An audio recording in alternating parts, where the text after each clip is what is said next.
Hi, everybody. Welcome back to another episode of Big Apple Hockey. It's a little bit off what we usually do. Right now, I'm on the road in Myrtle Beach, and Anthony is still home in Long Island. But there's a lot of big news, and we need to cover it all. Of course, everybody, I am your host, Marc Williams, who is not a proud golfer today, but still in Long Island, Mr. Anthony LaRocco focusing on his Islanders. Yeah, it's time. It's time to clench your butt cheeks if you're an Islander fan. But this is this is what you play for. You want to be in a playoff chase. You want to be in it, and the Penguins Panthers. It's going to be a little bit of a dogfight here. Yeah, well, there was an expression that was said at the golf academy that I'm at right now, which is extending your glutes and or what was it, engaging your glutes. But that's to make sure you're using your lower body more, not swinging with your arms, which apparently I guess that's what I was doing. However, this week had a lot of news that had to go with it, but we're going to focus and start the A block with. And there is a graphic for it. We're going to start the A block with the New York Islanders, who right now are fighting for their playoff lives. They are right now fourth place in the Metropolitan Division, 87 points, 39, 30, and 9. A plus 13 goal differential, still very good for them. But you look at that wild card race, Anthony, there it is right there. 87 points. They are tied with the Florida Panthers, 1 point ahead of the Pittsburgh Penguins. The Islanders holding on to the wild card 2, but Florida right now has got the tiebreaker. That's why they move into wild card 1. The last 4 games, you have Tampa Bay, Philly, Washington, and Montreal. Anthony, we're gonna get Filkin right now because we always work better as a trio, and just to say this is the last game the Islanders have versus a playoff team. So that's the last game tonight. Yeah. So now that we got Filkin, Anthony, how worried are you about the Islanders missing the playoffs? He went blank. All right. And he muted himself. Okay, well, since we got time, Philk, why don't you give your introduction? Oh, screw Corey Perry. He sucks. Brandon Hagel sucks. Who else sucks on the Lightning? Let's see. Who else can absolutely burn in hell on the Lightning? Pat Maroon, yeah. He's another one. Burn in hell. Corey Perry, burn in hell. Brandon Hagel, go take a long walk off of a short pier for all I care. And the rest of them can play in traffic. Yeah, and that was a very hard one. Alex Lord, forgot about him too. Yeah, he's another one. Yeah, that's took like a massive mallet and then smacked him with it. I would be okay with that. All right, Anthony, directing back to you for the New York Islanders. How worried are you about this team missing playoffs right now? Not that worried. The last time we did a show was last Wednesday when they beat the Capitals in a shootout. So a lot transpired since then. That was a great game. They played really well. They got the 2 points in a shootout, which they haven't won in a shootout, feels like forever. So that was huge. And then they played the Lightning and the Hurricanes. So going into those 2 games, it was a very real possibility that they would go lose both. Those are 2 good hockey teams. They got waxed by the Lightning. First period is 1-0. It was a good game, and then the second period, the wheels just totally fell off the bus there. And the next night in Carolina, 2-1 game. Carolina scored the winning goal early in the third, and the Hurricanes are a good hockey team. I thought the Islanders played pretty well. Again, they just lost to a good team. And it's just bad timing, because they played these 2 good teams when the Panthers' last 3 games have been against 2 heinously bad teams in the Blue Jackets and the Canadiens. So, of course, they pick up 4 points there. And then they beat a bad Sabres team and 6 points. So the Islanders are up 6 points on Florida. Islanders lose to 2 good teams. The Panthers beat 3 bad teams, and lo and behold, they're tied. So it's just, the Panthers did what they had to do. The Islanders got hit with 2 teams back-to-back that are good at the wrong time. But it is what it is. Now they're playing the Lightning again. I mean, this time on home ice. The Lightning are coming off a tough game last night with the Rangers, and they're also facing Brian Elliott, the backup. So this is an important game. It's pretty much, it is close to a must win, but I would say if they win this game, I really like their chances of making the playoffs, because at that point, Islanders pick up 2 points tonight. They could possibly clinch on Saturday, depending on what the Penguins do against the Wild tonight, and then also what the Penguins would do on Saturday against the Red Wings. But if they win tonight, I think it really does almost solidify a playoff spot for them, mainly because their last couple of games are against a bad Flyers team and a bad Canadiens team, and the Panthers finish off against the Maple Leafs and the Hurricanes, so 2 good teams. So the Islanders have an opportunity here to really do themselves a favor by winning. If they lose, then you may start to sweat a little bit, because at that point it's really going to be a true toss-up. But I think a win today goes a long way in making sure the Islanders make the playoffs. But again, not that concerned. Obviously, they're not in as good a spot as they were last week when they were 6 points up on Florida and 5 points up on Pittsburgh. But they all have the even amount of games played. And when you consider right now that the Penguins' option in net is Tristan Jarry, the Panthers have been going Alex Lyon. Granted, he's been good his last 4 games. He's won all 4, but still the Islanders have a huge upgrade in the net.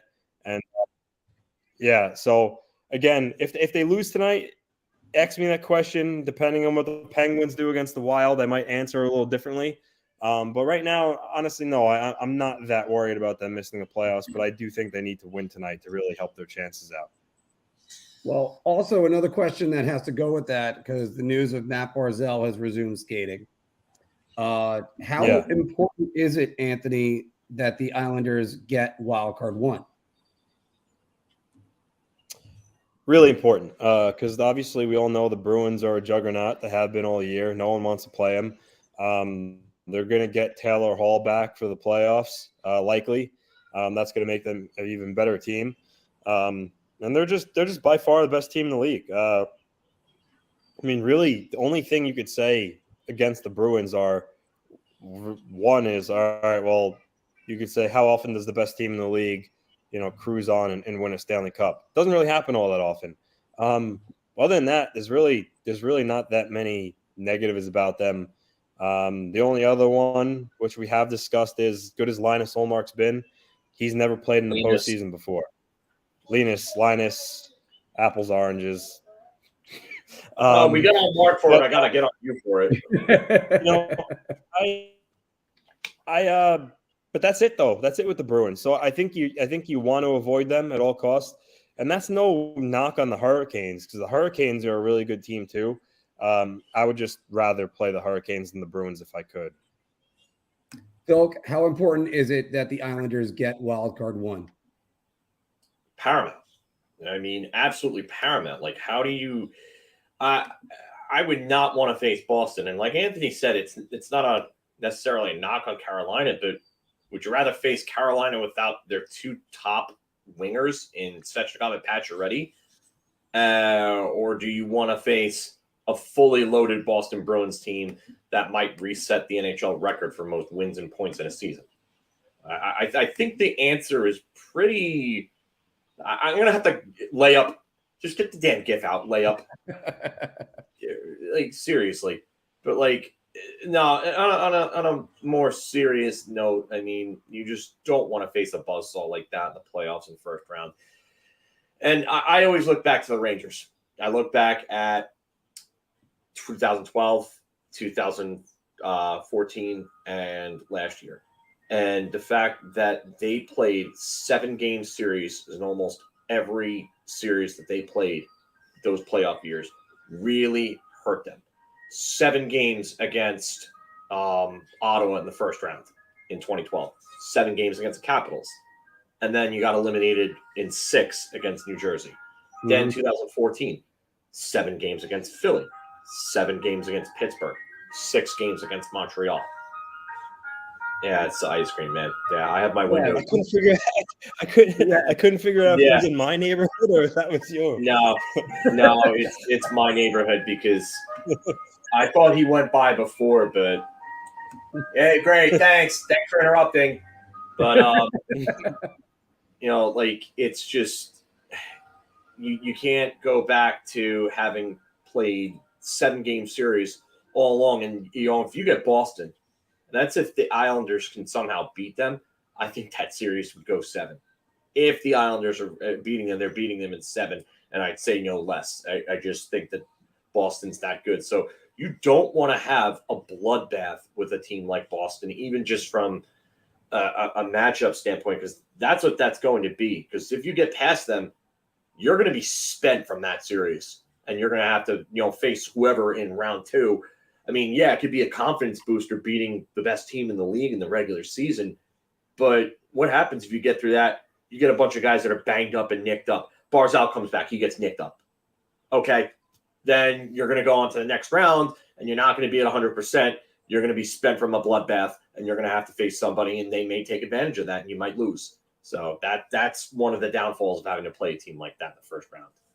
I have said in the past and over again that the Bruins don't want the Islanders because Ilya Sorokin would be the best goaltender available to play against them. I've also said Linus Ullmark has no playoff wins in his career.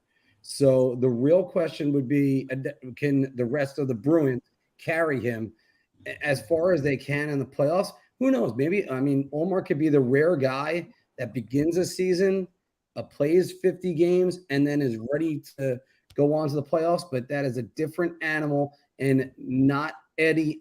Just either it's a rookie that doesn't know what he's in for, or it's a veteran that's learned how to win and what it takes to win. And very rarely do you get like Darcy Kemper and Paulo Franco last year, who won, I believe, 6 games apiece for the Avalanche. It's a very rare thing to do that. That being said, you need wildcard 1. You need to avoid the Boston Bruins at all costs. If that's the case, just the Carolina Hurricanes are the better matchup. Now, are they the better matchup, guys? Because I don't think the Islanders have a win over Carolina this year, correct?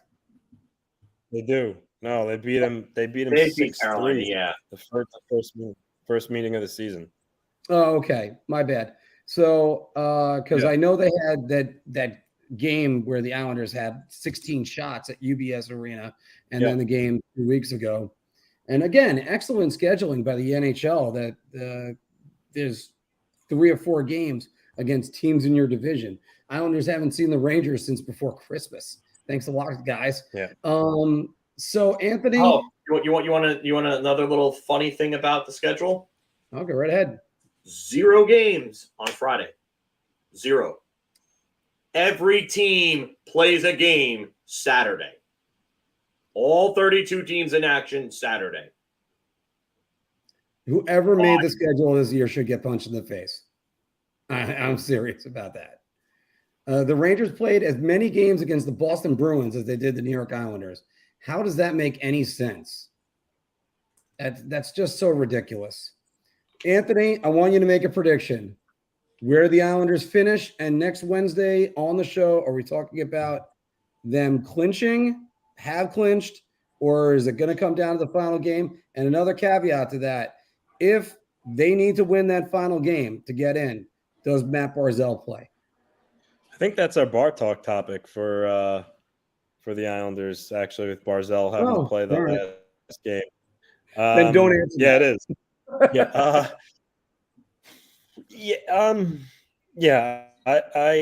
I think they get in. The Panthers. We mentioned the Panthers play 2 good teams in Carolina and in Toronto. They play a pesky Senators team tonight, who's still obviously they're not making the playoffs, but they've been in pretty much every game lately, and they have a lot of offense. And then even though the Capitals are missing the playoffs for the first time in 8 or 9 years, which hey, we all speculated when it was going to happen, and it finally happened. So we could all pat ourselves on the shoulder. I think at some point we all said the Capitals' reign could come to an end, but they also play the Capitals too, and they're still the Capitals. They still got some pieces. They can they're capable of beating you. So the Panthers, I think, out of all four, well, not all four, out of the Penguins and the Islanders, I think they actually have the toughest schedule. And then the Penguins are the Penguins with Swiss cheese Jarry. So I'm gonna say the Islanders get in as wild card one, and the Panthers actually miss the playoffs, and the Penguins get in wild card two. And I only said because one, I want to be bold. I know that the sexy pick right now is probably to pick Florida. But then, the Penguins, their last two games of the year, boys, are against Chicago, Columbus. Those are two cupcake games. So ask the Calgary Flames about that, because yeah. Ask the Boston Bruins about the Chicago Blackhawks. That's true. No, that's true.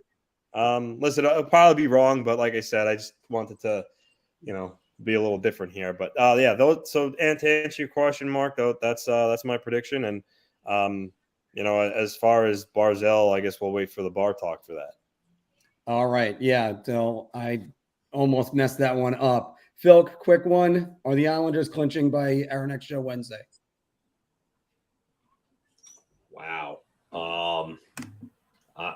I'm looking at this schedule and I'm just saying to myself, like, it's not a juggernaut schedule, but you do not have any. I mean, you want to say Montreal and Philly are easy games. They've played very well in the second half of the season. So I don't know. And I tell you right now, Philly, division rival, they're not going to go easy on them. And Tampa is going to be pissed after what happened last night. They might be a little worn out, but they're going to be pissed about what happened last night. The only thing is, you don't have Vasilevsky going tonight, which is good for, the Islanders. But I don't like the Islanders' schedule. I don't like Florida's either. I really don't. You got Carolina, even though Carolina might sit some guys last game of the year because they're in. I don't see that being a problem. Division-wise, they are 3 up on the Devils, and they have a game in hand. I think Carolina probably is clinched by then, and that's probably a game where they sit everybody, so maybe Florida can get in by that. But Toronto, they're not catching Boston, and Tampa Bay isn't catching them, so that might be a game where they're kind of just resting people too. And Pittsburgh, yeah, you talk about cupcake schedule, but like those last two games, the Blackhawks beat the Bruins. The Blackhawks have unexpectedly beaten other teams without Patrick Kane and some other guys. So I think it's probably going to look the way it is. I know it's not, it's the boring thing, but I feel like Florida's going to hold on. And right now, with the way that Matthew Tkachuk is playing, he's playing like a man possessed. Yes. And I honestly think he deserves some like serious heart consideration, because this team is nowhere close to where they are without his play and him becoming the first player in his history to score 100 points in a season, which, that team's been around. 1993-94 was their first season, so it'll be 30 years next year. Boom. This is that's incredible for Tkachuk. And he's done it on the first season with a new team, and they're an underachieving team. Let's be honest about it. And he managed to also have a 40-goal scorer for the second time, or the second different 40-goal scorer, I should say, because Borey did it twice with the Panthers. Yeah, it's amazing. But as you guys know, the A Block is brought to you by SeatGeek. Use SeatGeek to get $20 off on your first order by using the promo code Big Apple Hockey. But also, as part of the Hockey Podcast Network, we're also brought to you by DraftKings. Hockey fans light the lamp this winter with DraftKings Sportsbook, an official sports betting partner of the NHL. New customers can bet just $5 pregame money line on any NHL team to win their game and get $150 in free bets if they do. If that wasn't enough excitement, you can turn small bets into bigger payouts with same-game parlays. Combine multiple bets like which team will win, how many goals will be scored, and more for your shot at an even bigger payout. Download the DraftKings Sports app now. Use promo code THPN. Bet $5 on any NHL team to win their game and get $150 in free bets if they do. Only at the DraftKings Sportsbook with code THPN. All right. And we're back once again, everybody, because we're in the A block still. And after most games, or whenever we can, you can always catch the final buzzer with the man down below, Mr. John Volkowski. And whenever I can, I always try to get the 60-second reviews on either the Islanders or the Rangers. I was trying to get one up for the Islanders this week because their most important game could have been that game against the Devils, because it's not even their game. It was Pittsburgh. The Devils smoking Pittsburgh really helped out the Islanders, took away that game in hand. They went out. They don't have to worry about Pittsburgh, and neither does anything else. Also, check out more at Big Apple Hockey Podcast. I'll have some written articles coming up, including season previews for the playoff previews, not season previews. We're a little bit past the season preview. But once again, mentioning the A block powered by SeatGeek, use the promo code Big Apple Hockey. Phil used it for AEW wrestling. And you know what? You can get some great deals there. How was it last night? It's pretty awesome. Long Island's own MJF, Maxwell Jacob Friedman from Plainview, is actually the AEW World Heavyweight Champion. So he had this whole thing. He had this little segment, and it got interrupted by Luke Perry's son, Jack Perry, who is actually a professional wrestler, goes by Jungle Boy. So he's like one of their big prodigies. It was a really good show.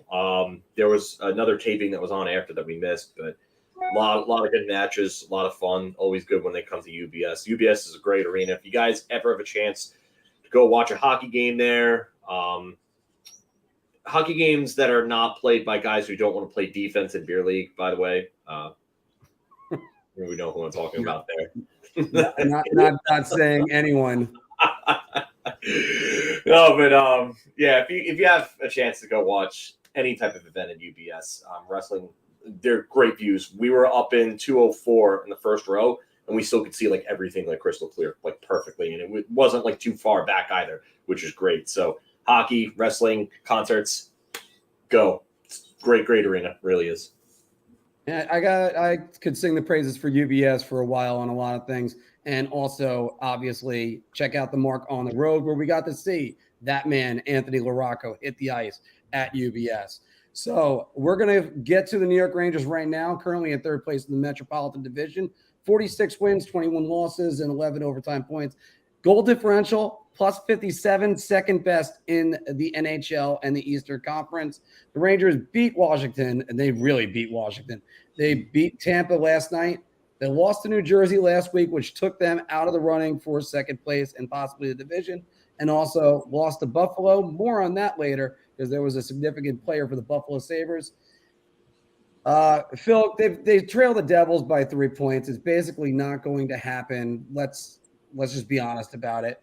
But what do the Rangers have to do over the next couple games that are remaining to get ready for the playoffs? Well, they have to hope that Patrick Kane is going to be okay. They're holding him out for precautionary reasons out of tonight's game, which I get. I guess he's probably dealing with that hip, and they want to just give him like a day off. Fine. I mean, and you say that they're out of it. I mean, yeah, they're down 3 points with 4 games. It's not impossible.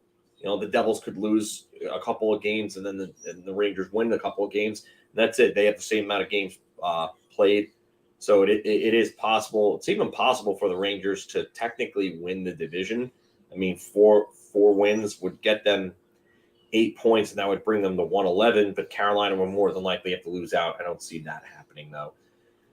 So that's a lot more improbable. But they need to just be consistent. They need to be consistent. They need to play the way that they played for a majority of that game against Tampa. And they're going to need to play tough like they did last night, too. That's another thing. And that was one of the biggest displays of Ranger toughness that I have seen in a very long time from this team.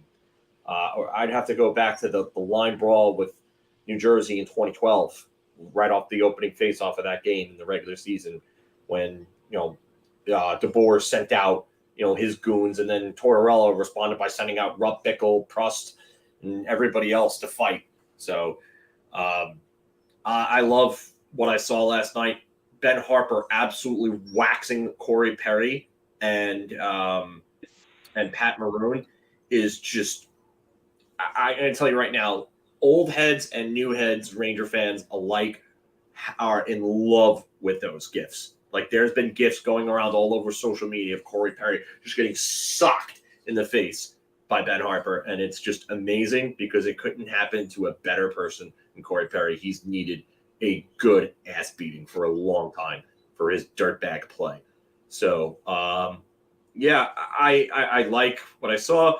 Oh, and Alex Killorn, I would love to see how he would react if somebody speared Andrei Vasilevsky in the groin. Then that was quite dirty as well. So, but yeah, I just think that they need to play the way that they played last night, and they need to keep the foot on the pedal. They need to just come out and play hard consistently. They need to start games fast the way that they did last night.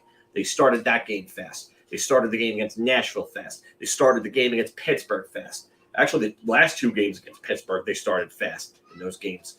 And that's the most important thing, because this team is a completely different team when they get that. When they get ahead, they get that lead, and they get in other teams' heads. Oh, well, these guys are flying all over the place. We're going to be in for a long night. And it seems like they demoralize teams when they're throwing shot after shot after shot after shot on net, and goals are going in.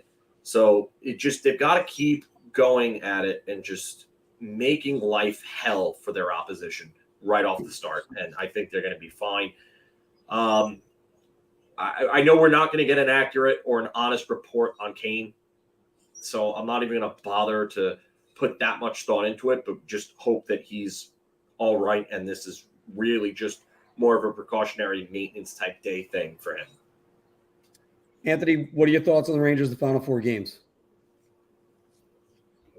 Stay healthy, and get into a rhythm when your game, feeling good about yourselves going to the playoffs. I mean, that's really about it. Because I mean, while they have a chance at second, it's not likely, because if the Devils go 2-2, that would give them 110 points. The Rangers would have to go 4-0 to give them 111 and finish a point ahead. So, so it likely is improbable. So with that being the case, like I said, it's really about staying healthy and getting to your game and feeling confident about yourselves going into the playoffs. During practice time, kind of practice on some issues that you need to clean up, translate it to games, and get going, because in the playoffs, you can't afford to fall flat for a game or two, because then you're behind the eight ball. And you don't want that to happen, because it's daunting to have to come back in the playoffs when you're down, when night in and night out is like, being in the trenches. So I think as long as they just stay healthy, get to the finish line, get to their game, feeling confident, they'll be okay. Because as much as I do think they match up better against the Hurricanes and the Devils, Devils don't have much playoff experience. So, if the Rangers can get to their game early, beat them the first game or two and lead the Devils' confidence, they could have that. They could have that wrapped up. But you can't afford to slip up against that team, because they're fast. They can score goals in bunches, and they could be a problem. If you're not at the top of your game, they can exploit you. So just be ready. I think one thing that Gallant has been doing, I've noticed this in the Washington game especially, he is running the kid line out there more and more and getting them going. You look at Capo Caco, who right now has an outside chance at 20 goals. If he could reach that mark, oh my goodness, what a great confidence booster for that line and him going into the playoffs. We're going to have more on him and Lafreniere in a moment, as well as obviously Philip Hedl, who is also playing well. But you know what? Igor Shesterkin is back. I've seen enough. He's back to who he was. Anthony mentioned this all throughout the year. You can't have Shesterkin with a .915 save percentage. He was over .930 last month. 909. Yeah, I mean, it was bad. With 909. Yeah. Yeah, it was that bad. Last month he had a really good month. So just again, yes, obviously keep everybody healthy, guys. That's the easiest one for any of us to say.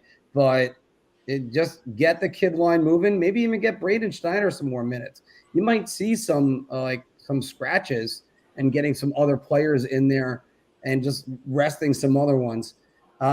You don't want to rest them too much. I'd be worried a little bit about resting Kane for the next 4 games. But if anybody knows how to do that, Patrick Kane can, because he's got more experience than anybody on the New York Rangers right now. All right. So I wish there was a last word to even mention with this right now, but we're just going to go straight into our bar talk, everybody. That is going to be it for the A block, because we have one of us that's a little bit pressed for time. A little bit more. Shot. This is the easiest I've ever had to answer. I'm going to say beer. I can't even begin to describe. I'm actually going to go crazy. I'm going to buy everybody around on this one. So wait, you have a little bit more time now? A little more than I thought, yeah. Oh, okay. Well, that's a good thing. All right. Because, one of us actually has responsibilities, and that's what makes him a good dad. Everybody, welcome to Big Apple Hockey Bar Talk, where we're gauging our confidence on NHL topics based on our choice of drink. Are you so confident that you're going to buy everybody around, or just so have a beer? Oh, dear God, give me a shot. And be careful if you get the shots here in South Carolina. They pour big ones, really big ones. So always play along down in the comments below. And why go to the liquor store when you can go to just go on Drizly and make it a Drizly night? Have them bring everything to you. Click the link below that's in the description, and there is the update right there. And Big Apple Hockey trucker hats are back in. They'll be updated on the eBay's with the eBay store. So they're back in, and I can ship them out to you. Feel free to go on and order some. Filk, I'm going to start you with this one. Filk, the New York Rangers, if Kakko and Lafreniere score 40 points, their contracts become very difficult for Chris Drury to manage the cap this offseason. I'm going to say a beer. I think them hitting the 40-point mark on the third line gives them a little more ammunition in contract talks. I know that Kakko is arbitration eligible. I'm not sure if Lafreniere is. I think he might be. He might need another year. No, he's not arbitration eligible yet. Okay, so he needs the 4th year then. Okay. The Kakko has the 4th year, though, so I'm pretty sure he is. But he's under contract till next year. Yeah, but he's under contract next. Oh, well, it should have been Lafreniere then. That's my bad then. But if the two of them become, basically score the 40 points, I think this whole thing becomes a tad bit more difficult for Chris Drury to work with, because then you have Keandre Miller, who also scored 40 points. So now this kind of just adds to it a little bit. I think Drury gets the job done. I just think that he might have to go higher than he may like. Just to also let you know, Miller is not arbitration eligible either. No, I know he's not. We've had this. We spoke about that last week. And also, Phil, don't worry, it's still forward thinking. So Drury would have to think about that. Anthony, I guess since I'm talking, I'll just step on up. I'm going to say beer on this one, only because sometimes with negotiations, you don't know what's going to happen. But because they're not arbitration eligible, Ranger fans, everybody calm down. The big one was Hedl. You had to get Hedl re-signed, especially with his productivity coming up. That's just my thoughts. Anthony, what's yours? I'm gonna say shot, and I'll tell you why. Because Lafreniere has 39 points. If he scores 40, or if he doesn't, semantics at that point. I mean, either way, I don't think Lafreniere at this point is getting more than $2.5 to $3 million on a bridge deal, regardless if he has 39 points or if he has 41. I don't really think it's going to change all that much in regards to Drury being in a more difficult spot. I mean, obviously, yes, if Lafreniere had a better year and he had 55 points, then, it's a totally different answer. It's round. But at this point, I don't think a point, 2 point, 3 points is really going to make much of a difference on what his contract's going to look like.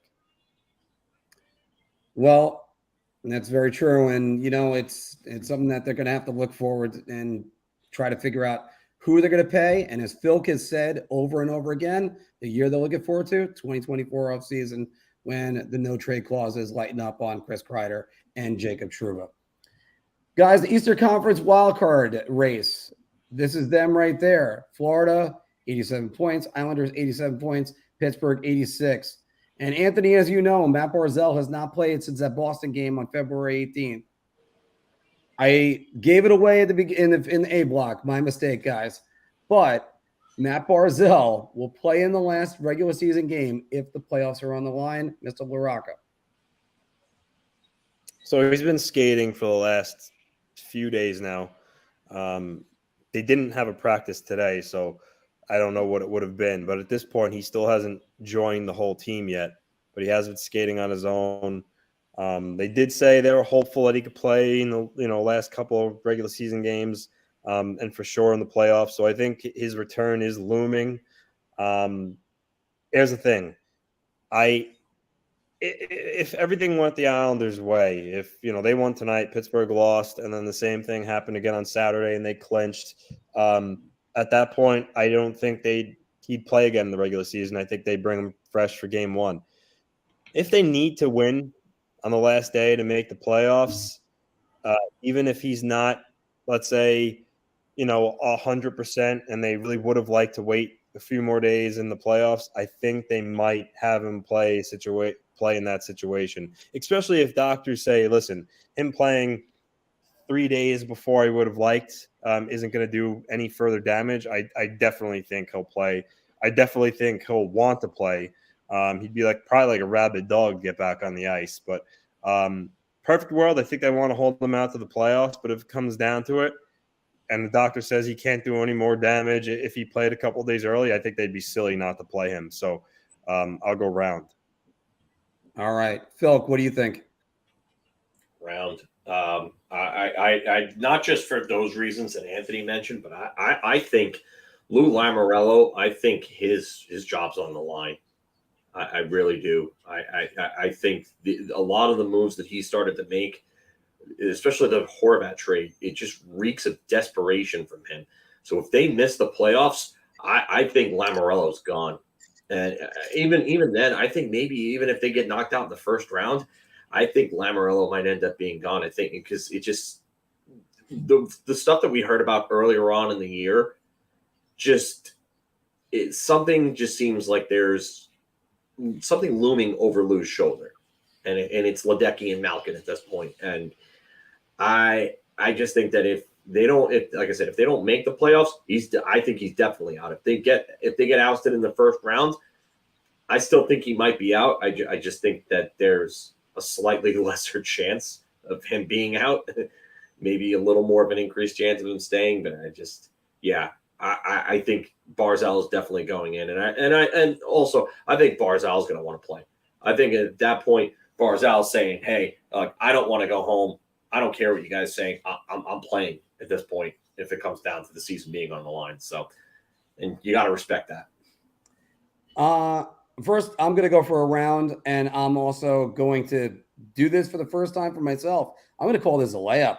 This one's an easy one, boys, because the precedent has already been set with hockey players in general. If your team needs you, you go in and you play. Look no further than the general manager of the New York Rangers, who played his final game of his career to get the Rangers into the playoffs in, I think it was 2011 when they did that, the final game versus the New Jersey Devils.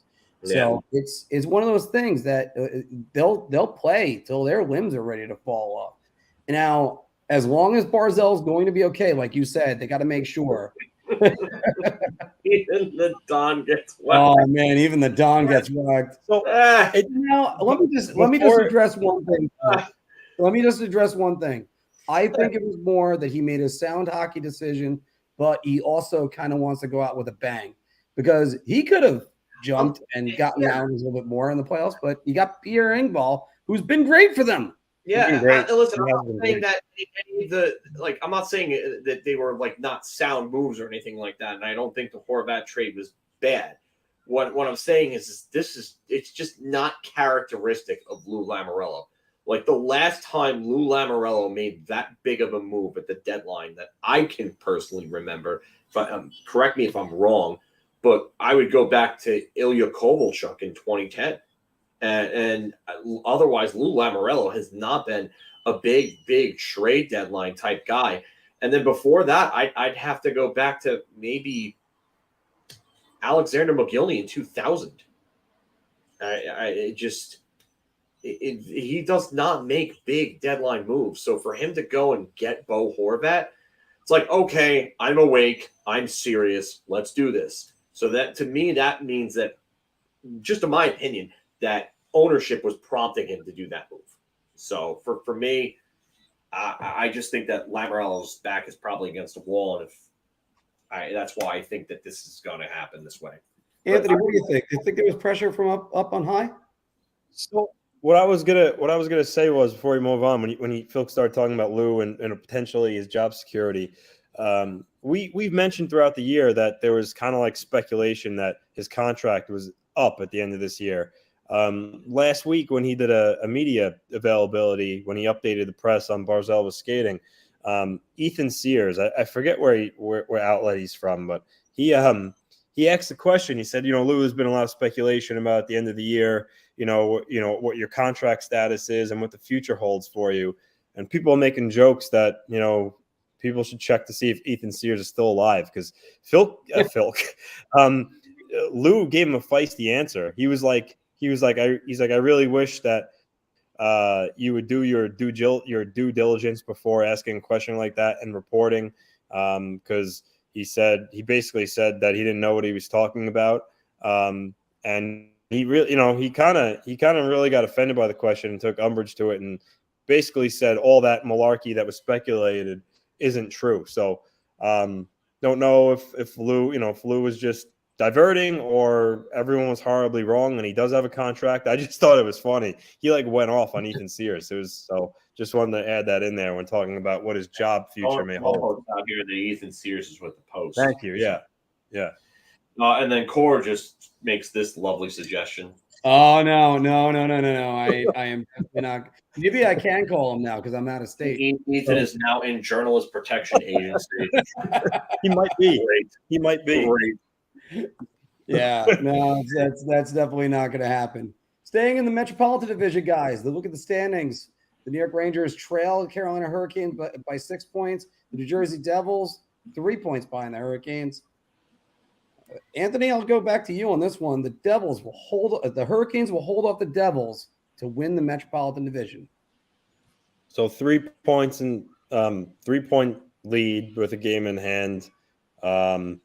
The Devils really did look good against Pittsburgh the other night, but I don't see the Hurricanes giving it up. So I'm going to say round. I'm going to say they end up finishing first in the Metro, winning the division. Devils might make it close, maybe, miss out by a point, but I think the Hurricanes are going to hold them off.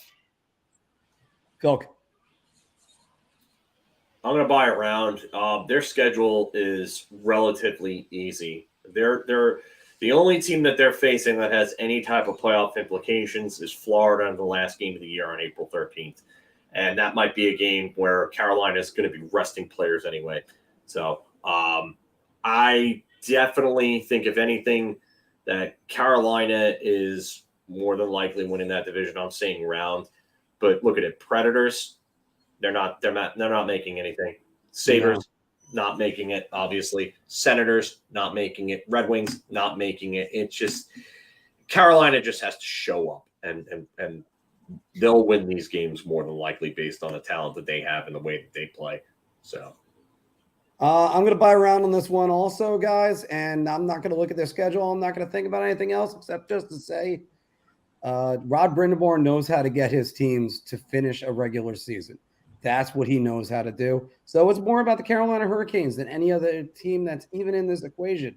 If they can lose, they're not going to lose any more games than what they need to get the Devils back in it. They're gonna be just fine.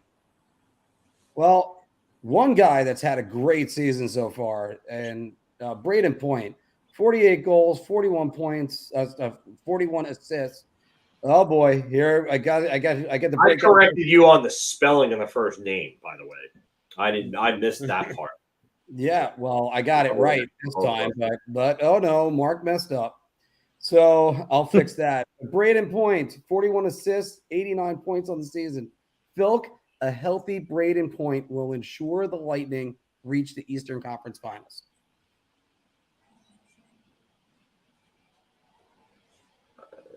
I would say shot. I mean, I don't think. I mean, yeah, obviously he helps, and he's one of the best playoff goal scorers we've seen in recent memory. So I'm not trying to take anything away from the guy, but it just this team is not nearly as good as the three teams that they've had in the last 3 seasons. I mean, you lost that great third line of Gord, Coleman, and Goudreau, and then you lose McDonough, you lose Ruda. I mean, it just there are too many guys that they've lost. Tampa's played too much hockey. I mean, I would not be shocked if they lost to Toronto, but I also wouldn't be shocked if they beat them because Toronto is just they are a choking victim if I've ever seen one. So someone might need to do the Heimlich to get them into the next round on them. But their goaltending. Ryan O'Reilly is for, by the way. Yeah, Ryan O'Reilly. Yeah, if you could do the Heimlich for that team, maybe they'll get past the first round. But I wouldn't be shocked if that series went either way. I just don't know if they come out of that division. I mean, because I think whoever wins that series is going to have to face Boston, and I think Boston's probably going to beat either of those two teams. So good luck with that. I'm going to say shot. I mean, nothing against Point, but I just don't think it's going to be enough. Anthony. Beer. I seen what Braden Point can do. I mean, he's pretty much the reason why the Lightning beat the Islanders the second time they played in the conference finals. He was really good for the Lightning. You know, so give him his due. He's a really good player. But the Lightning, don't forget, like I mentioned in the past, they played a lot of hockey the last couple of years. I mean, they made it to the conference finals. At least the conference finals the last 3 years. They're playing a real good Maple Leafs team again in the playoffs, which is going to be a challenge to get past. And then you have a team like the Bruins who are good. You know, they could meet the Hurricanes, the Rangers. So it's going to be hard for them to do it again. And saying around is basically me saying that it's yes, it's going to happen, and I simply can't do that. But I mean, yeah, Point going on all cylinders certainly makes them a more dangerous team. I'm going to go beer. I respect Braden Point way too much to try to go to shot, but he's a guy that is a tremendous difference maker. I don't know if it's going to like guarantee them making it all the way back to the Eastern Conference Finals, but if they can at least get him for, you know, at least at the same production rate that he's been going, you know, they're going to be a really difficult out too. It doesn't matter if Nick Paul in that line isn't exactly what the Gord line was, but that's what Tampa does. They just plug in, plug out, and plug and play. Yep. Yeah, that's what they do. They got their stars, and they just can work around it. Guys, I can't stop talking about one guy who I looked up his numbers last year when he was at Northeastern when I did the end of the year blog on the website. First name misspelling on that one too that I corrected. Thank you. His first name? I spelled it with an I. So I did Devin, not Devon. But Devin he's 1-1 so far with the Sabres, sub 2 goals against average, and a .942 save percentage.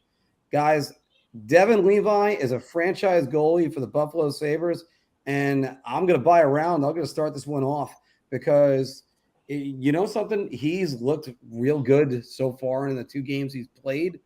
I know, I think it was kind of a deflection, which was the game-winning goal against Panthers the other night. But he was outstanding against the Rangers, and that was a 2-1 win for them.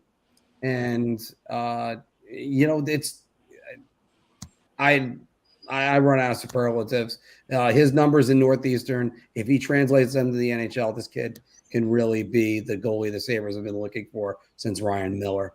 Philk? I want to say round, but it's just like 2 games. It's just not enough of a sample size. So I gotta, by all means, I have to say beer. I literally have to. And I want to say round because I think he is going to be that guy. But 2 games is not nearly enough much. If this was like 5, 10, especially like 10, if you told me after 10 games that these were his numbers playing behind that Sabres team, you would have me foaming at the mouth to see what he can do with an improved defense in front of him. So, but yeah, all signs point towards it. I just can't confirm it yet. Beer.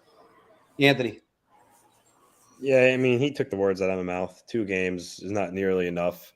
Or even if it was a case of he was playing in the KHL, like a guy like Igor or Sorokin, and against men in a professional league, and we're putting up video game numbers, and then came over and after 2 games had those numbers as well, then I'd be a little more inclined. But 2 games coming out of college, really impressive, and I really do think he could be the guy for the Sabres going forward. But like everything that Phil just said, not enough for me to say round. So beer is the easy choice here.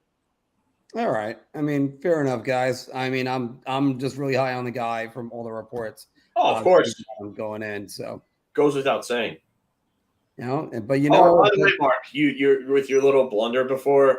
Don't feel bad because NHL Network just had a stat up about Adam Fox becoming only the 2nd defenseman in Rangers history to have back-to-back 70-point seasons, but put up 70 assists instead of 70 points. So, all right. So, you know, I had to do a crap. Sean calls this off the mark. And NHL Network was doing a little bit of their own off the mark there, if you will.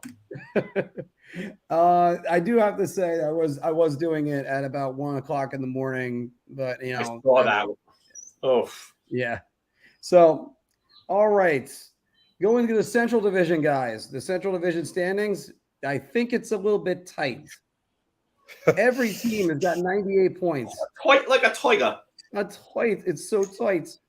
The Central Division race is the tightest and the most crucial for the team that wins it, Mr. LaRocco. This is a round. I mean, you're talking right now, you know, if you win the division, you skate away with avoiding really tough team in the first round, let's say in Dallas and Minnesota, and you play the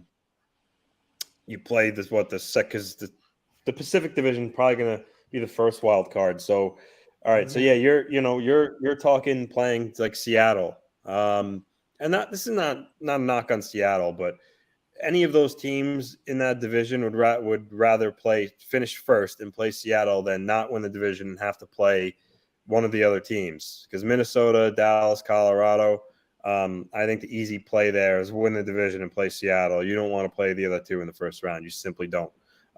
They're much better in goal than Seattle. In this case, let's just pretend Colorado wins. You know, Dallas and Minnesota's defense and goaltending is much better than Seattle and be a much harder matchup. So I think you got to win the division and avoid each other and play Seattle. So it's a round. Philk. I like gold. Point like a tiger. Yeah. This is a crazy, crazy race. I don't think I've ever seen a race this tight, this late in the season.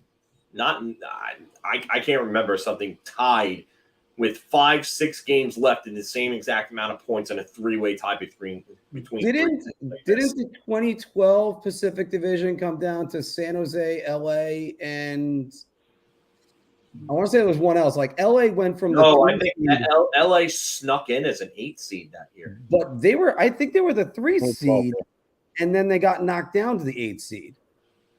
I know that division was close. I'd have to go back and look at the exact numbers. I do remember it being close, but I don't think like this. I don't think it was this late either. Could be wrong, but again, 98 points across 3 teams, and this is a layup. Obviously, like just get the GIF out. Layup, NBA Jam GIF. Like we need it. But we'll work on that one. I'll try to find. I still can't find something that's just a layup GIF that is transparent. So it's still. I get it. But I mean, Dallas and Minnesota would be a fun little series to watch. I think Colorado would dominate Minnesota if you ask me. I'd be shocked if Minnesota could find a way to pull off beating Colorado. But it just. If Dallas can win that division and they get Seattle, I think Dallas beats Seattle in either 5 or 6 games. I would maybe even go towards 5. I just don't think they have the goaltending to deal with Ottinger, Seattle, that is. And Colorado, I think, could beat them in probably 4. I think Colorado could sweep Seattle. So Minnesota, on the other hand, I think Minnesota and Seattle would actually be a real interesting series. And I would call myself hockey, this podcast's version of Havoc from Mortal Kombat, if anybody knows Havoc, who's the crazy guy who twists and spins his head. And he's called a cleric of chaos. I would call myself an agent of chaos because I love seeing chaos. And chaos would be Minnesota winning that division, facing Seattle and having a really awesome series because I think that would go like 6 or 7. And then Colorado and Dallas just facing each other in a bloodbath in the first round. And and you know what? I forget who it was watching the game last night. And they were talking about just the first round being the best time of the year because there's games on every damn night. And you usually find 2 or 3 really good, unexpected playoff series that just end up blowing you out of the water. And you're just like, wow, like I wish we had this in the next round instead. So, I got to agree with you kind of on that one. This is an easy one. You already did the layup, so I'm going to buy a round. Look, you gotta avoid the 2 teams you're playing against. I don't think it's the end of the world. Say, for instance, if Colorado wins and Minnesota then ends up having to play Dallas, because I think Dallas is going to be like, all right, we can handle this. But I mean, Minnesota's kind of sneaky good. They've been very sneaky this season, and everybody wants to kind of write them off. All they've done is they're about to get a 100-point season. This team can actually win. So. You definitely want to always finish in the best position that you can. So obviously, yes, you want to do this. Because speaking about which, a team that's fighting with them right now, that's in that division, the Calgary Flames defeated the Winnipeg Jets 3-1 last night. And they're now tied in points, even though I believe the Jets have a game in hand, guys. They do. Yes. They do. The Flames are the ones in the driver's seat for the last wild card spots. Go. You know what? I'm going to go bold here. I'm going to say round. I just think the momentum is just in their favor. And Winnipeg is doing everything that they can to not make the playoffs. So I'm not going to say that the Canucks are an easy out. They're not. They played a hell of a lot better since Rick Tocchet came, and you know that Vancouver wants to play spoiler to Calgary. Those teams hate each other. So, and then Nashville is still technically fighting, even though I think they have an outside chance. They're still fighting for a playoff spot. So those might be 2 tough games, but I think Calgary. This is where coaching is going to make a difference. And Daryl Sutter is not going to let these guys not show up for these games. And then you win those 2 games, you got San Jose. And then Winnipeg, on the other hand, it just seems like they're very malaise. They don't care about anything. They have the Predators. Again, Predators fighting for a spot. Sharks, again, nothing. And then they have the Wild and the Avalanche. So 3 out of their 4 games could be very tough. And I don't think Winnipeg's going to hold on. The real X factor here is Connor Hellebuck going to go 2017, 2018 Vezina form and just absolutely brick wall the Calgary Flames out of the playoffs? That's really what the storyline has to be here. Is if it's going to happen, Connor Hellebuck is going to have to drag that team in. And I just, at this point, the way that Winnipeg has played defensively lately overall as a team, and the fact that they're not getting strong efforts from Blake Wheeler, Mark Scheifele, and some of their key guys, Nikolai Ehlers has not been good this year, despite not being healthy. I think that Winnipeg they're going to lose out. So it's amazing because Winnipeg is trying to do everything they can to lose. You've just said that yourself. Do you know who else has been doing everything they can to try to lose? The Calgary Flames.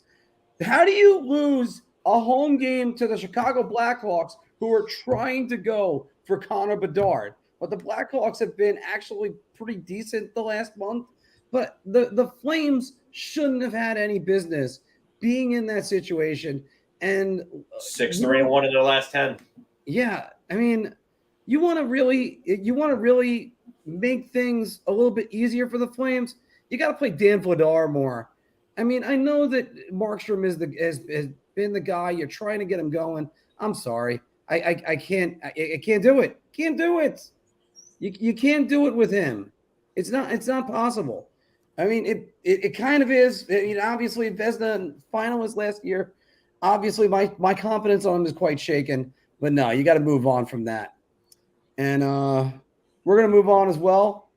And Phil, I'm going to just make it down to the 2 of us while Anthony's out. Phil, Leon Draisaitl scored his 51st goal of the season on Tuesday. Leon Draisaitl is by far the 2nd best player in the NHL. I'm only going to say beer on this. And I know that everybody is probably looking at me like, what? Like, get the gif of the old woman and the what when it's spelled W-A-T and her face is like, yeah. Like, yeah.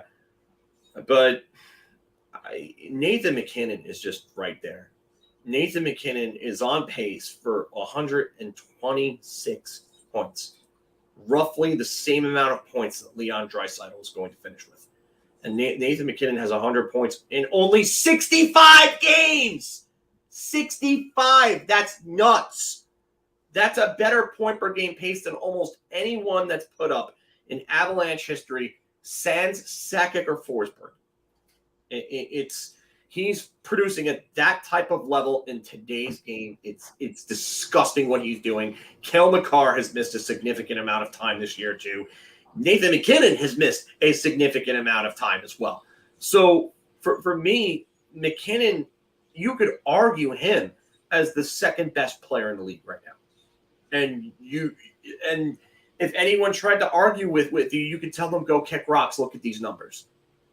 And that to me, that's why I'm only going to say beer, because I do think that Leon Draisaitl sometimes gets looked past because of that dude that's like the second coming of Gretzky that plays on the line in front of him.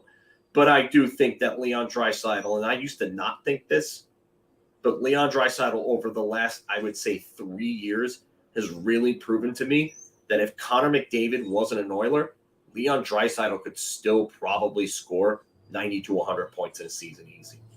He's that good. Well, you got his Hart Trophy winning season, which was 2020, where he took over for McDavid when he was injured. You have Nate McKinnon, who's playing outstanding hockey right now, and I would actually consider putting Nate McKinnon second in general. So already with this, I have to go shot, but I'm going to throw one more name out at you, Phil, because I think he's coming.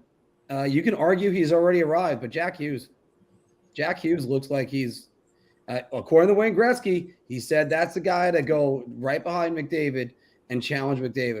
Listen, I get what Wayne said, and I would never try to say anything to disparage the guy that I literally idolize. Mm-hmm. But I can't put Hughes ahead of Matthew Tkachuk right now. I can't put him ahead of Nathan McKinnon in good faith. Mm-hmm. I can't put him ahead of Jason Robertson right now. There's another one. Robertson has done these last 2 years. So, no, Hughes is absolutely a top 10 player in this league. Yeah, but again, like I said, he's coming. That's where the by far makes this a shot. Yeah, I think the by far, like I said, with McKinnon, I think it's McKinnon that makes the by far by a shot. I think he's the one guy that I can argue right now. I would throw Matthew Tkachuk in as an outside argument because what Matthew Tkachuk did with Florida this year and then Calgary last year, back-to-back 100-point seasons on two different teams, two completely different teams in two different conferences, with Florida dismantling themselves. Incredible Yeah. for Matthew Tkachuk. I have to agree with you, and I have to say this year is more impressive what Tkachuk has done than last year. Oh, absolutely. And last year he was on the best line in hockey. Mm-hmm. Pittsburgh out them. So, Phil, we got two more of the Bar Talk ones. We're going to do a little bit more of an abbreviated show today because I'm going to be getting dinner soon. Yeah, but, order dinner right now. Yeah, I mean, we love doing the show, everybody. It's just, it was a rough week trying to schedule everything. Fortunately, this was Phil's idea to be like, hey, why don't we do a Thursday show? All right. Well, you know what? I figured, we weren't going to get to do it Wednesday. You were tied up, and then Anthony's usually pretty flexible, doing after work hours and stuff like that. So I figured, why not? And I wasn't going to be available yesterday with AEW. I just wanted to make sure that we got a show in. So yeah, I mean, and again, I'm wholeheartedly into that because I love doing these shows. Absolutely. And, so this treats me better than golf did today. I can tell you that. Oh, you look like you're sunburned to crisp, bud. A what? You look like you're burnt to a crisp. Yeah, I got a little bit of a burn over here. Oh, man. Don't take that shirt off because that is a farmer's tan and a half. It is a farmer's tan. It's better than my girlfriend's going to look at it and be like, what the hell did you do? Oh yeah. Yeah. But, Phil, Mikko Rantanen, 49 goals, 45 assists, 94 points. Mikko Rantanen is going to reach 100 for the first time in his career. And I'm going to put that as, you know what? It's only 4 games remaining. I have to go to beer. I don't know if he can go over a point per game. And as you said, one of those games is against the Winnipeg Jets. So maybe Connor Hellebuck just shows up and keeps him off the board. I don't know, Phil. And no Cale Makar. It's amazing, by the way. McKinnon and Rantanen are turning in 2 of their best seasons. Actually, never that of the best. Their 2 best seasons. And Cale Makar, a lot of injuries this year. Yeah. I hate to say this because I want to see him do it, but shot. I just think 6 points in 4 games, while it's not impossible, and he can do it, I just don't see it. I don't. And taking a look at Colorado's schedule, I don't see where he just goes off in a game. And for me, like him, I mean, San Jose, he could maybe go Anaheim. Is San Jose and Anaheim. Otherwise, the other games are pretty tough. I think he could score against LA. Oh, they got 6 games. San Jose, LA. All right, I'm calling an audible. I'm going to go round. Okay. I'm going to go round. I don't care. I'm calling an audible here. I think he's going to record between those two games. I think he's probably going to record 4 points between those two games. And then it's just on him to get the other 2 points between Edmonton. And you know what? Edmonton is a team that's really tightened up defensively. Normally, like last year, I would have said, hey, that could be a game where it's like 7-6 final, something like that.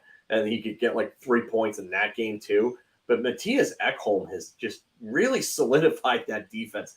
I know I keep ranting and raving about his play every week, but it's just I don't know if I've seen a player come across and make that much of a difference on both sides of the puck right off the bat, the way that he has for a team. Like, there is a significant difference. And they had a shutout streak of almost 3 games, Edmonton. That's insane. When was the last time you saw the Edmonton Oilers talking about a 3-game shutout streak? There were different points this season. Their goaltending was so bad. They were lucky to get 3 consecutive minutes of a shutout streak. Never mind almost 3 consecutive games. Yeah, this is actually a good point here from State of Survival here. If Randon's that close, they're going to be giving him the opportunities. Yeah, I mean that's true. That's true also, but you want to get to the millennium mark, but also I think this team's going to be focused on winning the division and just winning the games. You don't worry about the personal accolades unless you can clearly wrap it all up and nothing is at stake. Like if it's a regular season game, you don't have to worry about it. But if they're fighting and absolutely just fighting for their playoff lives, no, absolutely not. You win every game 2-1. It doesn't matter who scores. It's that's the way it would be. So, and that's just that's my take on that. You have to worry about winning before you worry about any personal accolades. Speaking about guys that have personal accolades, do you know who from the 2021 draft class had a big contract this year, Phil? Yeah, the guy that the Rangers did not take, or the 2021 or the 2020? 2021. 2021. 2021 class. Drafted 3rd overall. Alex Trebek called his name. Oh, that was, Mr. He was 2020. Oh, sorry, 2020. My mistake. Yeah, I was about to say, I knew who you were going, and then you said that. I'm like, yeah, it's Tim Stutzla. Oh no, Marc messed up. It's Tim Stutzla. Everybody, I said the wrong year, and then I stood by it. Yeah, I was about to say, but yeah, it's not the first mistake I made. Just stealing iron. So anyway, Tim Stutzla, 37 goals, 47 assists, 84 points. He has had a great season. And we have got Anthony back for this one, the last of the Bar Talk topics. Phil, I'm going to start this with you, and then I want to get Anthony's take right here. The Rangers and Kings made a mistake by passing on Tim Stutzla. Oh, man. I can only say beer just because, obviously you're looking at the numbers and he's having a big breakout year, 80 points, and you're saying to yourself, the Rangers have to be kicking themselves with not having this guy. But I've got to hold hope on Alexis Lafreniere just being the guy. And I think when he rounds out, he can be at that level too. And I've said this time and time again. I want to see him work on his skating, and I want to see him work on his strength and conditioning in the offseason. I think those are 3 major things that a lot of professional athletes, especially in the NHL, they make those improvements on, and they end up getting to the next level. Look at JT Miller. JT Miller was always, a skilled player. I have some firsthand evidence from people that he was a little bit of a partier. Yeah. So he got serious, and he actually said the trade to Vancouver was what really woke him up and was like, hey, to really be at the next level, you're going to have to get serious in the offseason. Mika Zibanejad said the same thing. Once he started taking his offseason regimens seriously, that's when everything changed for Mika Zibanejad. And then you saw 2018-19, 30 goals, 70 points. And every year since then, he's been about like a 70 to 75 or to 80 point player each year. And now this year, he looks like he could break 90 points. So, yeah, it's a big thing that Alexis Lafreniere needs to work on. So I'm only going to say beer as of right now. But I got to tell you, there are a lot of times where I sit there and I think, how much better could this team be if they had Tim Stützle instead of Alexis Lafreniere? Anthony. He summed it up pretty well there. I'm going to go beer only because, hindsight's 2020. And yes, Laf was the consensus overall pick. But I remember that draft class, there were people saying in terms of just like pure skill, that Stützle was probably the best in the class. But again, like I said, hindsight's 2020. But yeah, I mean, at this point, it does look like Stützle, is going to be, he's still early, but will be the best player out of the three between Lafreniere and Byfield. But yeah, he's dynamic this year. He might get to 90 points. He's got 84. Certainly, the Senators are reaping the benefits right now. But it's easy for us to say it, but when you have like the scouts and all saying the same thing, that Lafreniere was really the consensus overall pick, even though Stützle was maybe the most talented. Not a lot of GMs or scouts are going to possibly risk their job by taking him first. If there's a redraft, if you did a redraft of that 2020 class, he's going certainly one first. All right, I'm gonna stop you right there real quick because this is a great point. I'm sorry, and I really don't mean to do that, but I have to get this out. Does Tim Stützle develop the same way here that Alexis Lafreniere did? Does he get those same power play opportunities, power play 1 and top 6 like he's getting in Ottawa? Because you got to remember, usage plays a big factor. I forget, by the way, is Stützle a left wing or right wing? He could play, I believe, all 3 of the forward positions. Okay. Anthony, go ahead. I was just going to finish it off by saying, yeah, he would definitely go first overall if they did a redraft.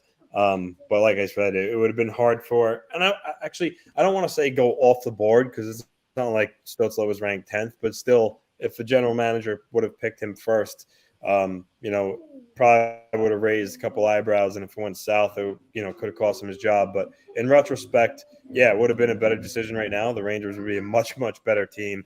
Same goes for the Kings. Can you imagine Tim Stützle on the Kings right now? I mean, forget about it. So I'll stick with beer. I'm actually going to go with what Matt's point was because that's what I was going to say. I'm going to go beer myself. First off, it's hard to say that the Rangers made a mistake because they drafted the consensus number 1 overall draft pick. Yeah. And then to pass him up for Stützle, not Byfield, where the Rangers had the need at center. So they would go to Stützle instead. That would have been headlines all over the place. And then what if Stützle is the bust? Because David Quinn would bench him for stick handling on a breakaway. There's so much that has to go into what is happening. And this is where this comment is 100% correct, because you don't know what it would have been. You don't know what the opportunities would have been if the Rangers were actually down, let's say around number 6. That's where that lottery was, or even number 8 or anything like that. They could have ended up with Dawson Mercer and Braden Schneider. I don't imagine that for your lineup. So you'd still get opportunity matters a lot in this situation. And yes, it's not a matter of holding out hope for Alexis Lafreniere. You always go for the number 1 guy, but it's not like Lafreniere has not produced whatsoever. It's not like you're looking at a guy that's just been terrible.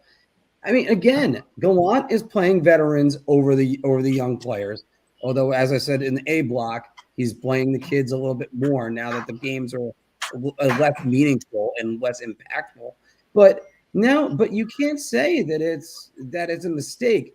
Now, on the other hand, if you want to talk about the Kings making the mistake, yeah, they might want to kick themselves, because especially when you have Anze Kopitar, you have Quentin Byfield, and then you sign Philip Deneau, and you really didn't need another center. And Gabriel Velarde also is a center, right?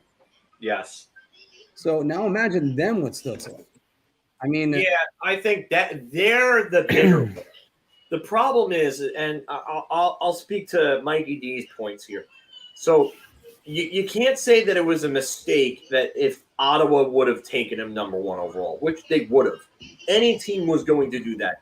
He was the consensus one for that draft for a while. His World Junior performance sealed it off. He won CHL Player of the Year 2 times in a row.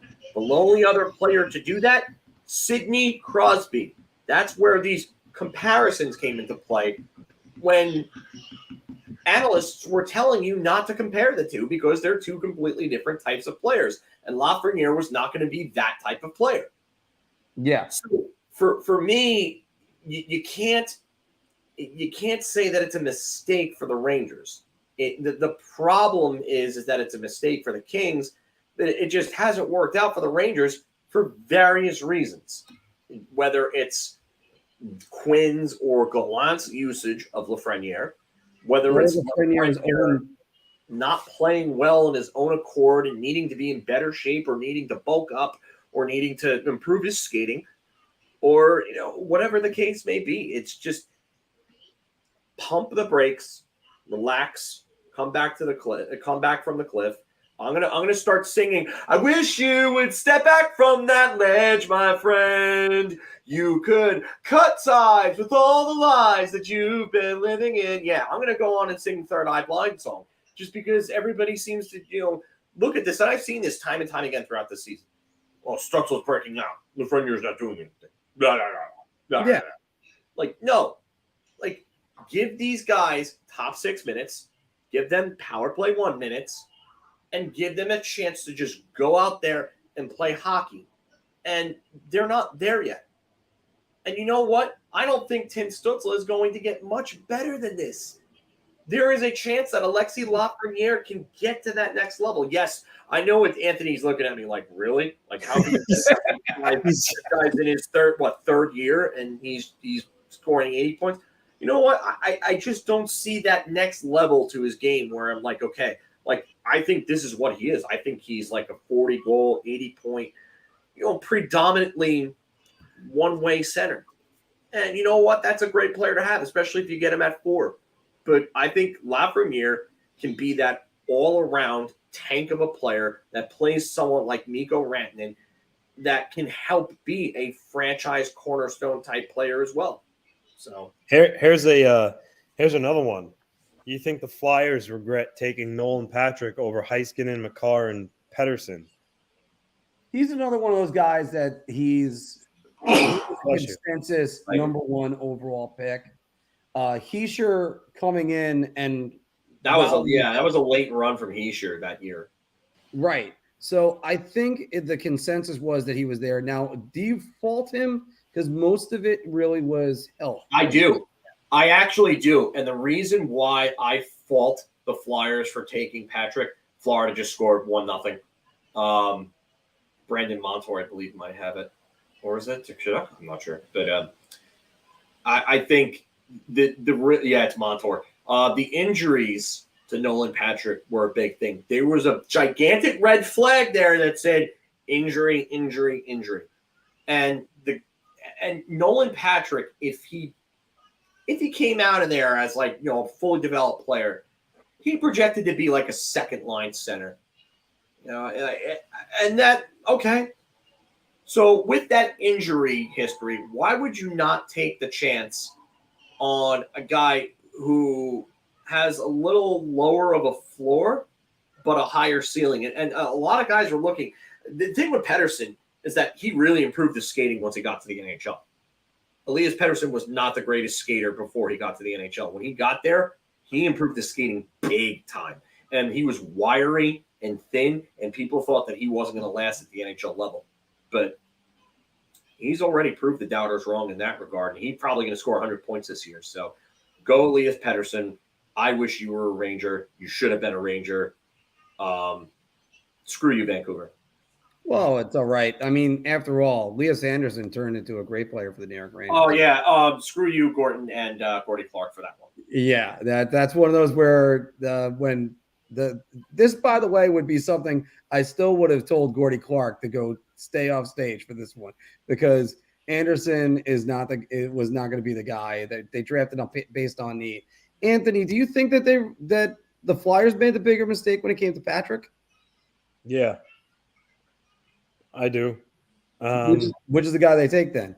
Well, obviously it's Cale Makar, obviously, because the comments right below us. Yeah, I mean Heiskanen though too. He's having a really good year this year. He's really kind of showing his offensive side more than he's ever had in his career to this point. What does he have, 60, 65 points or somewhere along those lines? 68, I believe, and that's a Dallas Stars record for most. Or actually, 68. No, thing the Dallas Stars record for most points is Sergei Zubov has it with, I think, like 70 something. Yeah, and he is 68, so he's having a hell of a year. But yeah, Cale Makar. I mean, as you saw in the comment, State of Survival saying Bobby Clark wanted Makar and Hackstall said no, I'm taking Patrick. But he was the head coach, so he didn't have that much say in it. But I guess I don't know. I would hate to see Cale Makar in the Flyers. That would be dreadful. Well, that wouldn't be good. Let me throw this one out for you guys, because you talk about when teams make mistakes. When teams make mistakes, it's because mistakes are when you. What was it? 1-0 Devils. Jack Hughes. When teams make mistakes, it's either because they reach for a player, not because the player was evaluated higher. Elias Anderson, big mistake for the New York Rangers, or they have the plan in place and then they audible off the plan.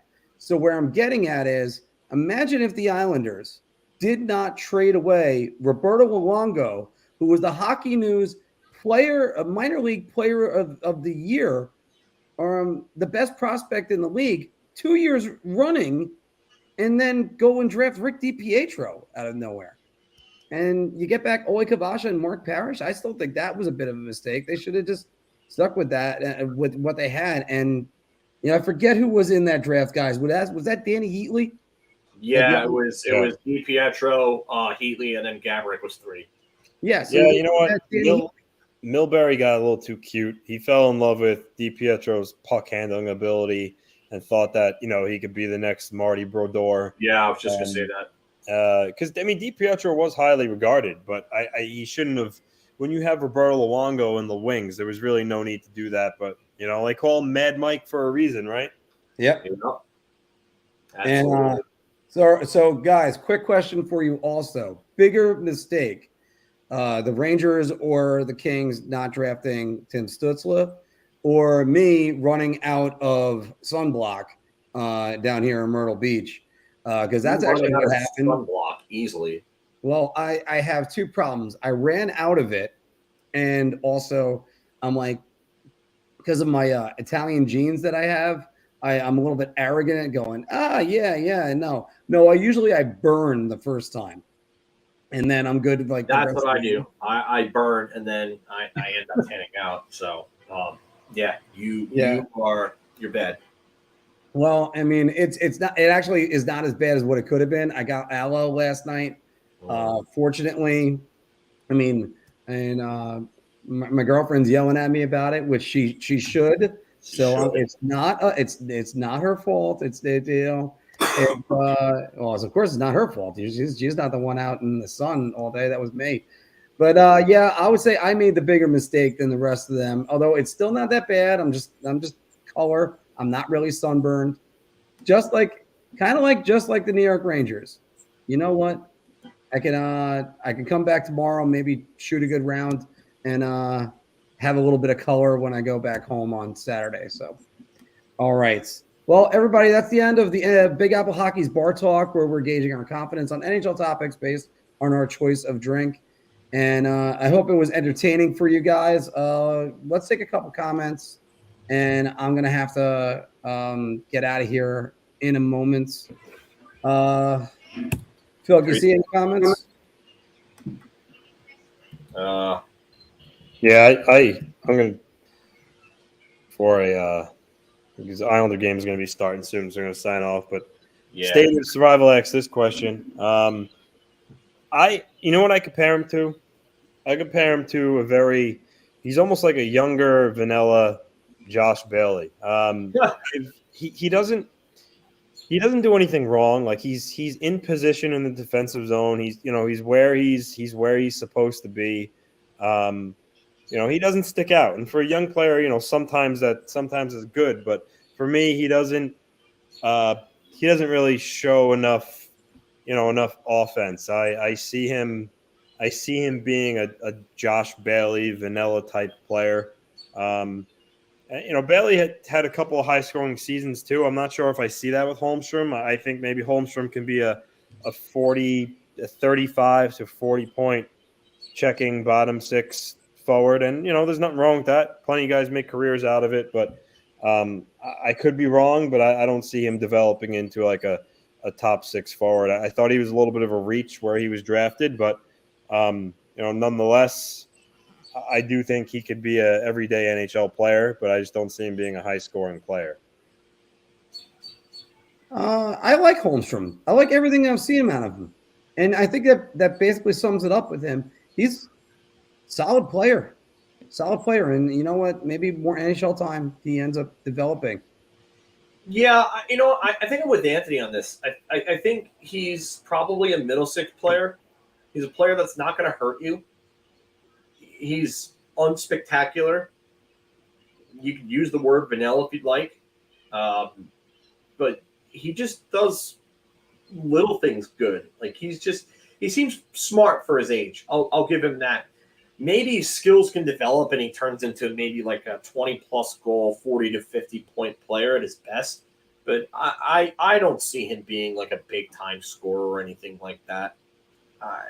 But that's just me. I've been wrong before. I mean, hell, sometimes players develop late. Who'd have thought Jason Blake would be a 30-goal scorer? 40. I mean, the thing with Blake, though, Blake had like blazing speed. He at least had that to him. Holmstrom doesn't have like an elite skill in any type of category. Yeah. Blake was an upper echelon skater who was fast and had decent hands. So that helped him. I have it under good authority from one of his former line mates that if he ever put his game together, he would be really dangerous in the NHL. And Claude Point. And he was always telling one of my friends about that, and because he rented the house from them, and sure enough, Blake finally did it, and look what happened to him. And then he ended up having a few good years, and then he had that one really good year with the 40 goals in 2007.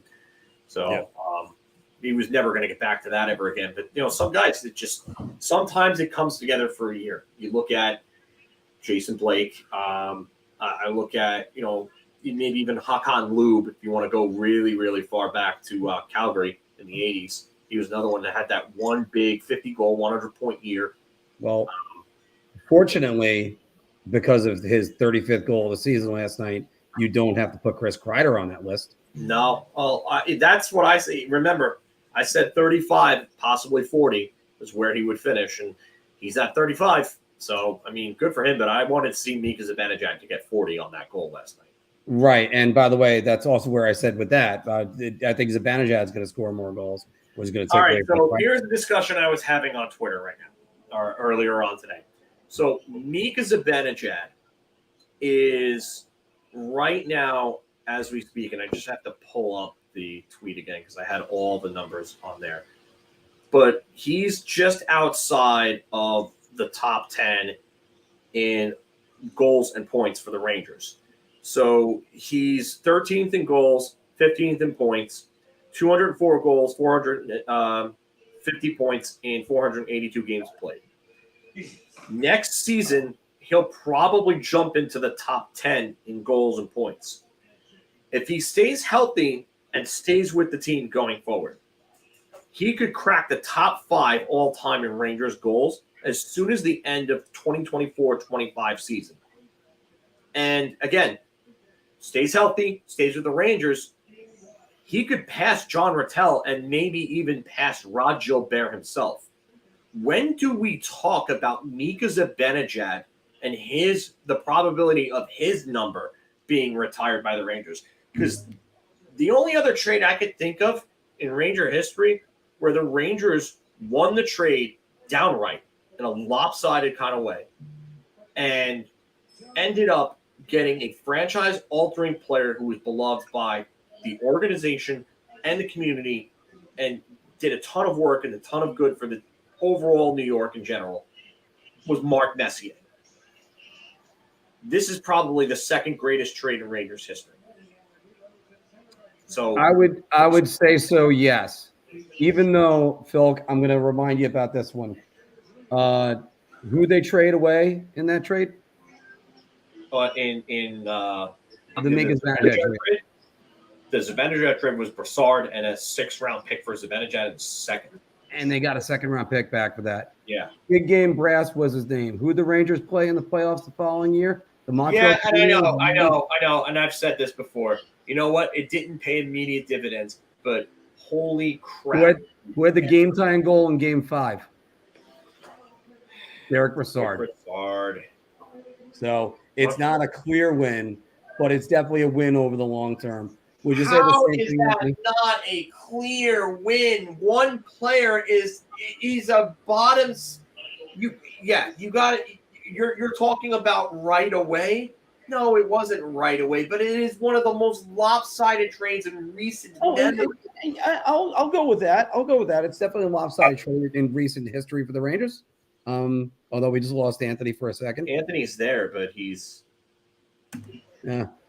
What's up? He's back. All right, Anthony, what do you think? You were gonna say something? Yeah, I was going to say I was about to head off because the Islander game was starting, but I think Zibanejad, if he continues, at this pace, plays the rest of his years with the Rangers, I certainly think he can get his number retired. Like I said, especially if he plays at this pace, he's been a really good player for a long time now. So, and as far as Kreider goes, yeah, it's certainly possible. Especially if he ends up 2nd or 3rd all-time goals. Yeah, even from the Islanders, people talking about.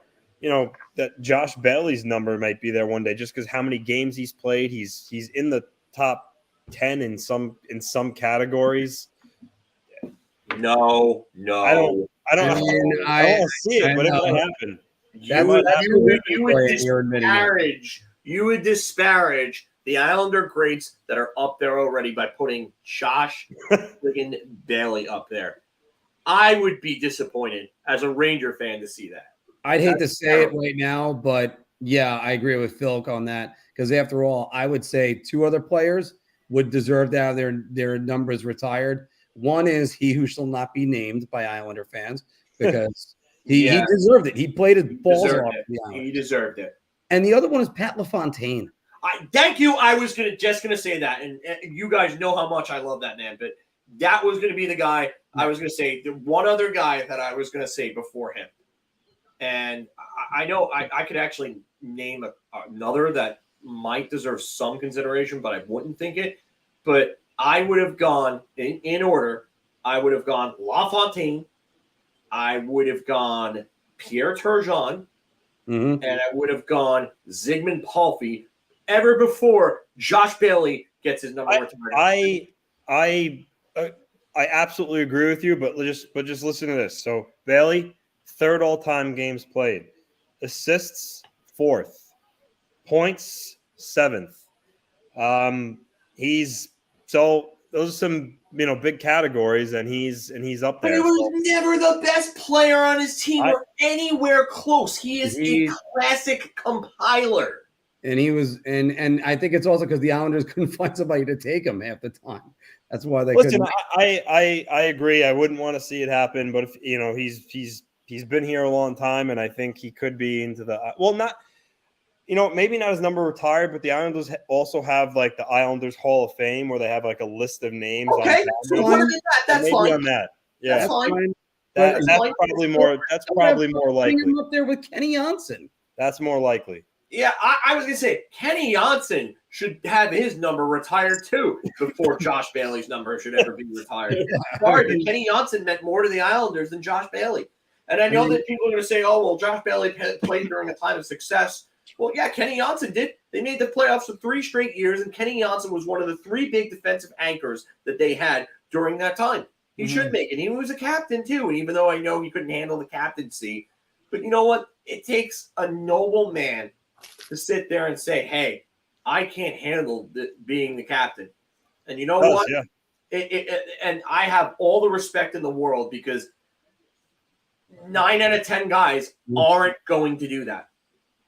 They could be caving. Their legs could be buckling under all that pressure, and they're not going to do it. Now, on the other hand, you can't help but look over and because he's one of 2 defensemen in New York that did that around that time because it was SCA taking head out. All right, Anthony, we're actually all heading out right now. Yeah, I think we're all heading out because my food's we're going here. to take off forever. So, Anthony, good luck to the Islanders tonight. And Philk, yeah, I mean, also turning it over to Michael Pekka, that's a no-brainer. Michael Pekka was one of the best captains around that time. So, everybody, I'm going to play bye-bye to start it off for us right now. Obviously, that's a little bit loud. There we go. So we got the Rangers coming on in about 20 minutes, and Anthony got off for the Islanders that are starting right now. Philk? Well, Detroit just scored. Oh. I have on the fly on Detroit's playing Buffalo right now. Okay, thank you. Yeah. I know they got the Penguins. I forgot which day it was. The Penguins No, they're not playing Penguins. They are not playing Penguins. Well, Penguins got Minnesota tonight, right? Yeah, so they got Minnesota. That game I'm trying to go over to. Why is this so weird right now? This is a weird. Oh, the center ice lineup. Penguins are up 1-0. Oh, the Penguins are up 1-0. Come on, Minnesota. Yeah, come on, Fleury, beat your former team. Yeah, seriously. All right. Everybody, thanks very much for joining us today because it's always a pleasure for us to do this. And it's time for me to get the shower, go get dinner down here in Myrtle Beach, and hopefully back to play some better golf tomorrow. Phil, what's your last thoughts on tonight? Just enjoy these last few games of the season and use sunscreen, dumbass. Yes. I actually have the text from my girlfriend and say, "What are you doing? Why did you have sunscreen?" I literally ran out. We ran out. It was I had a bottle. You know what? I'll actually answer this. I think I'll probably do one tonight. As long as I'm like awake, I think I'll do one. So, and yes, do like, share, and subscribe, as Michael says. So yes. And unfortunately, I did not put any of those in the comments today or put up anything else. All right. Thank you very much. Everybody. And we are out tonight. Take care.